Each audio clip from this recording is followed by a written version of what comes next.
Hi everyone, my name is Jackie. Um, if you're watching this, then you've already seen that I create these video narrations for any kind of longer explanations that I provide for those of you who are overwhelmed by a big massive bunch of text. So if this video isn't really giving you any more information than what's in this message that you're looking at, so if you prefer to just read it, you can shut this video off right now, and all you're going to miss are a bit of silliness that doesn't quite come across in the document. So there you go. So I'm here to welcome you to this course. It's an anthropology course called Native Peoples of the Americas, and also to welcome you to the new semester. All your teachers are probably kind of doing the same thing, going, yeah, it's a difficult time right now. We're all having a hard time, and yeah, we are. But I hope that despite all that, this course will be a rich learning environment for you. So first things first, I'm Jackie. I'll be your teacher this semester, and I almost forgot. How silly of me. So I have this thing. This is one of the first things you're going to want to know about me, is that I like to be silly, because silliness is fun. When the pandemic started, I was like, ugh, these videos are going to be so dry and boring, and or these Zoom meetings and all that stuff. So I decided that I have all these silly hats lying around, and I haven't been using them in the past few years. So why not wear silly hats? So you're going to be seeing me with a different silly hat for every video. Yeah, one fun thing. So I think it's fun. Maybe you won't. I don't know. That's okay. So I prefer to be on a first name basis with people, as it says here. So please call me Jackie. Some students sometimes are like, oh, it's disrespectful to call a teacher by their first name. It's not disrespectful if that's what the person prefers. It's actually disrespectful to call them like sir or miss if they hate it. And I do hate it. I hate these heavily gendered honorifics.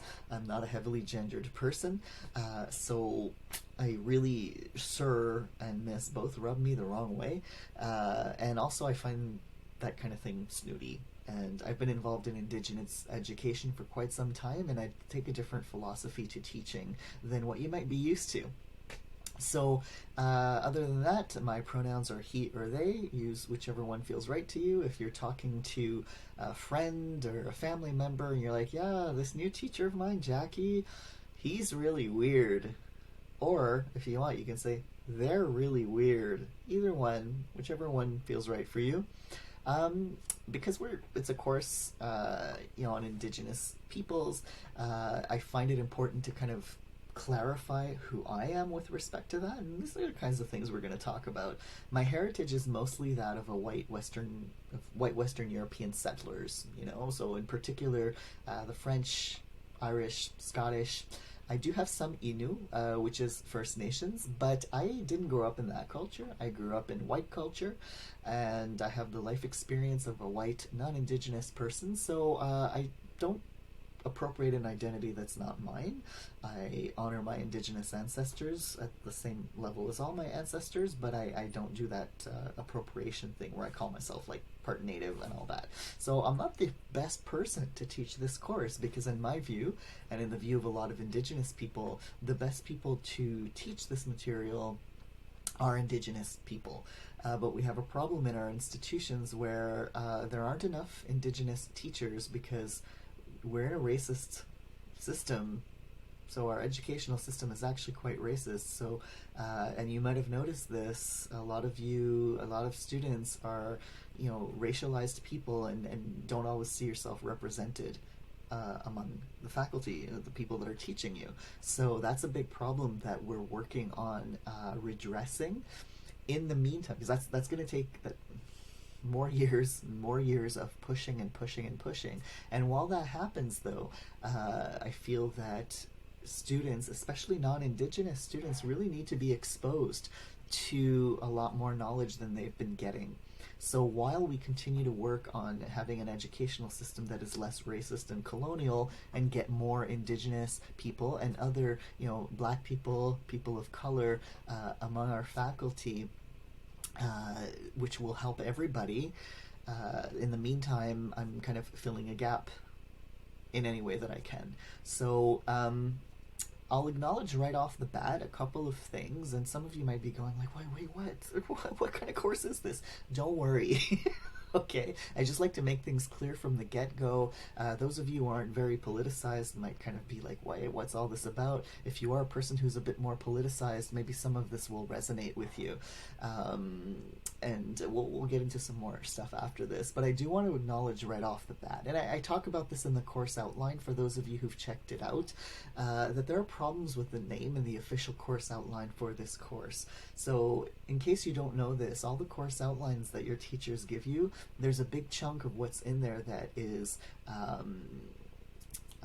mandated by the government or government approved, and that's the teacher has no control over those parts. And I'm transparent in my course outline for this course what parts are mine and what parts are kind of from the ministry and people who created this course before I even started working at Vanier in 2002. So I find it very heavily problematic and colonial, so I kind of find ways around that, right? The name to Native peoples, it's not really a term that's used very much anymore, but we're not allowed to change the name of the course once it's approved by the government. So that's going to change soon. This whole program is changing, but for now this is what we have to deal with. But, we'll find ways around these issues. I also wanted to say, if any of you are Indigenous to here, like to, Canada, what we know as Canada and North America, or even elsewhere, some of the stuff we're going to talk about will resonate with you. I'll say this again, but all the material we're going to read or watch is all by Indigenous authors, filmmakers, and so forth. So sometimes you might read things that resonate with your experience because you are Indigenous and you've experienced this, again, here or elsewhere, because colonization has had pretty much, very similar impacts everywhere. Sometimes I know that Indigenous students worry about being like that token Indigenous person that everybody's going to look at. It's like, well, what do you think about this? Or, I'm not going to do that. If you want to share your perspective about something that we're talking about or reading, you are all students are always welcome to share. You can share as little as you want, or as much as you want, or nothing at all. It's really, within your comfort zone.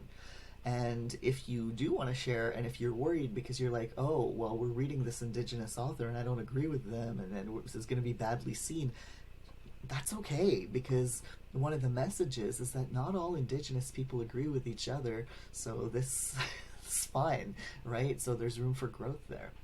If you're non-Indigenous, which is most students at Vanier, sometimes you might be uncomfortable as you learn some stuff and you realize that you've been lied to all your life by the colonial education system, by the government. If you're, in a family where, immigration here happened in your lifetime or in your parents' lifetime, when you learned the history of this place and, from the government and passed these citizenship tests, you have effectively been lied to when it comes to anything Indigenous.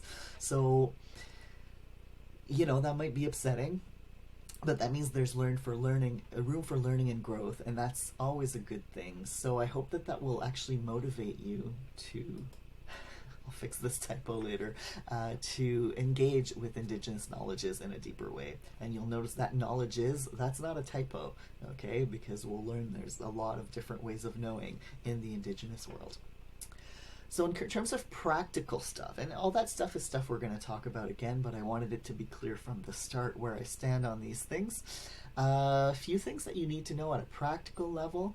This course is asynchronous, so if you haven't been exposed to that model yet in the fall semester, what that means is that we won't have official classes with this kind of like lecturing and these organized activities with the breakout rooms and all that stuff. I like doing stuff like that in class, in person, but to be completely honest, this is an access need for me because in person it's very hard. It's very depressing. It's very taxing on our energy levels as teachers when we're staring at a bunch of blank screens. A bunch of blank boxes on the screen because students don't want to turn off their cameras, and I don't believe in forcing people to turn on their cameras. I hope that a lot of you will when we do meet, but I can't force you. You're all adults, so that's asynchronous. We won't have any official classes, and if you want to kind of know more, there's a PowerPoint with an accompanying video like this, if you like that sort of thing, that's called About the Course Part 1, Structure and Assessments. And it's under Distributed Documents. I'll get to that momentarily. But that document explains in a little bit more detail what's going to happen every week instead of classes. Okay, we will meet the first day of the semester though, because I think it's a nice thing to touch base at the very beginning. So Monday, January 18th at 4 o'clock, which is our schedule. The college gives schedules to all the classes, whether they're synchronous or asynchronous. So we'll meet so I can answer any questions you might have, or we can talk about the course for people who want to know more. And for that, we're going to use Zoom on Leia. So some of you might have experience with that if you've been around since last semester. So on the Omnivox homepage, there's a box that says what's new. Under there, you should actually, if a few of your teachers are using Zoom on Leia, you're probably already seeing these meetings pop up. So you'll go there close to our class time on Monday and just click there to get into the Zoom meeting. So instead of classes, and so after that, so we're not having any official classes. What's happening? Like I said, it's described more in About the Course 1, Structure and Assessments, but you're also going to have other documents that give even more information. You're going to get some work to do every week. And it's really up to each student to decide if they want to do it during our scheduled class time, because I know that for some students don't like the asynchronous model because they like having a structure, like a time when they're focusing on this course. Well, you can choose to do that. You're like, this is my schedule, and for some of my classes, I'm having these online meetings, but for this class, Jackie's class, okay, this is a time that I can take to work on my weekly assignments. Okay, if you like more flexibility, because maybe it so happens that 4 o'clock is the time of the day when you feel really sleepy and you need a nap, or you need to get up and go for a run because you've been sitting in front of your computer for like 3 hours or 4 hours or 5 hours. Well, then that's okay, and then you can do this work anytime you want. You can do it at 3 a.m. if you want, if you're like me and you're a night owl, okay? So you're going to have some things to do, some things to read, some things to watch, some questions to answer, and that's all explained in documents that are labeled accordingly. So it should be kind of fairly clear to navigate that, and you can ask me questions about that on Monday for clarification. And yeah, so that's what I'm saying here. There's information in Leia on what this weekly work will look like. So a few minutes after you finish reading this Mayo, or maybe even before you got this Mayo, maybe you got the notifications first, I don't know, you're going to get about 1 million notifications as I make the course go live. I've been uploading things and arranging them in a way that I think makes sense. And with different documents that explain the different components of the course, and it's broken down so that you don't have these big, so that I didn't put it all in one giant document that you have to scroll through. I tried to put it in manageable chunks, and also with each thing has its own video, so instead of sitting for 3 hours going over all the different things, you can kind of take it in smaller chunks. So once that all goes live, you'll have access to all these things. And so the other thing also about kind of, week by week, what's happening since we don't have classes, to address the concern that some students have about synchronous courses, is some students are like, well, yeah, but then I don't get to talk to the teacher and get clarifications when I need them.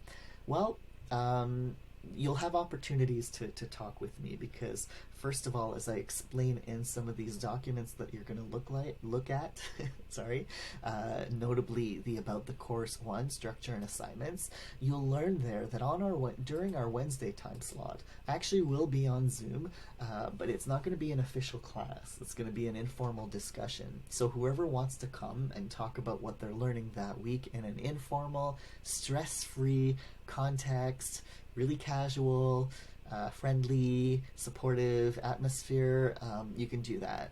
And you'll also see that as part of the assessment, like part of your overall grade, will be coming 5 times to those. So, and there are things that you can do to get points during those sessions for active participation.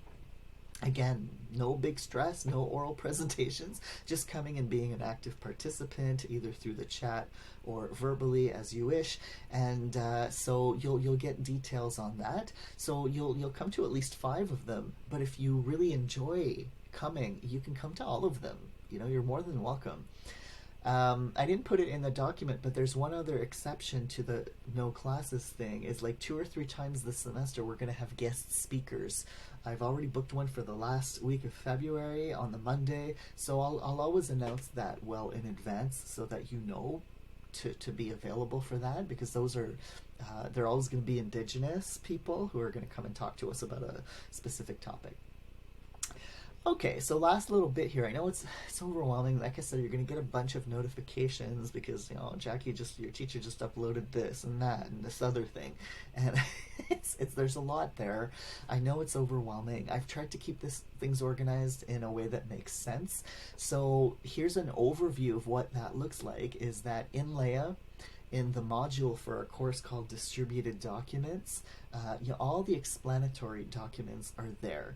So we can actually go look at it in a second. But one thing that you'll notice is that most of the documents that I'm going to upload, and that are some of them that are the ones that are already there, most of them, they have a video component, but the video is kind of just like this, a verbal narration of what is in the document. So for example, assignment instructions, you know, if you are the type of person, like I'm like that, for instructions, I don't want somebody telling me, because I have auditory processing disorder. Everything is delayed. It takes like 2 seconds longer for my brain to understand what was said to me.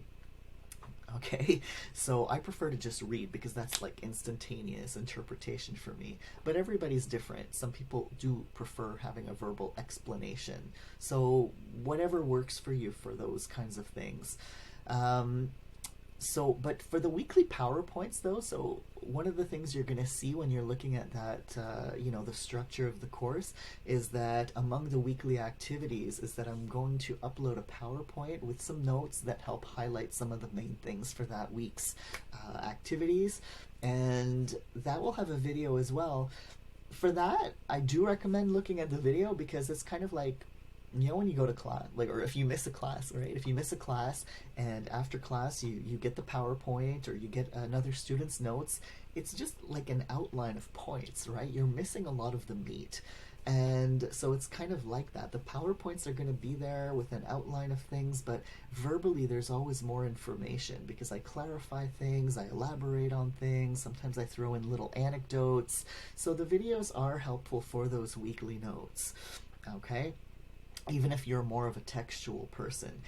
If videos, because I try to keep them, I try not to make them like an hour long. I generally try to stay, around 30 minutes, but definitely less than 40. If ever there's more, I'll break them up into 2.